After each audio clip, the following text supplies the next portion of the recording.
and sentimental analysis.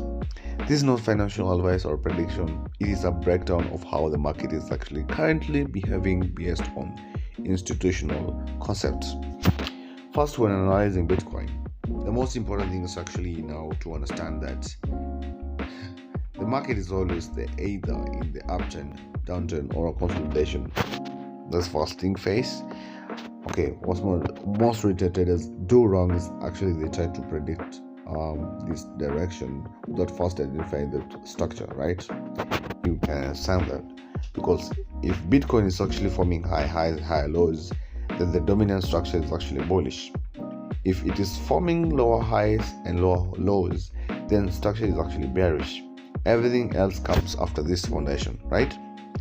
Now, secondly, liquidity is one of the most important structures of Bitcoin. We know that Bitcoin movement is actually triggered by liquidity, right?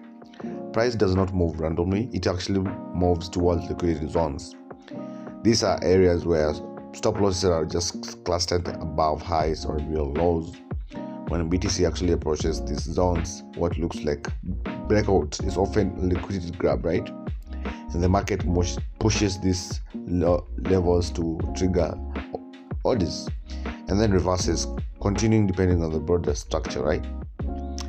Now, when we introduce the sentiment analysis, we actually look how the majority of the retail traders are actually positioned emotionally.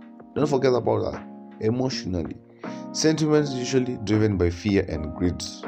When BTC is rising aggressively, sentiment becomes extremely bullish, and retail traders start entering late positions due to fear of missing out. This creates liquidity for smart money to distribute positions, right?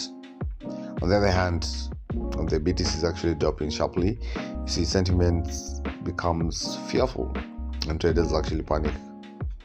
So this creates liquidity and accumulation. Now, what you need to be understanding right now at this stage, we actually combine sentiments with structure and liquidity. If sentiment is actually extremely bullish, while price is actually approaching a key resistance or a liquidity zone, the probability increases that the market may seek liquidity before continuation or reversal. Similarly, if sentiment is extremely bearish at a major supported liquidity pool, the market may be preparing for accumulation or a reversal move. This is not a prediction, it is probably market behavior, right? You should be understanding about. Another important factor is actually a news impact. BTC is actually high sensitive to macroeconomic events, institutional announcements, and even market sentiments.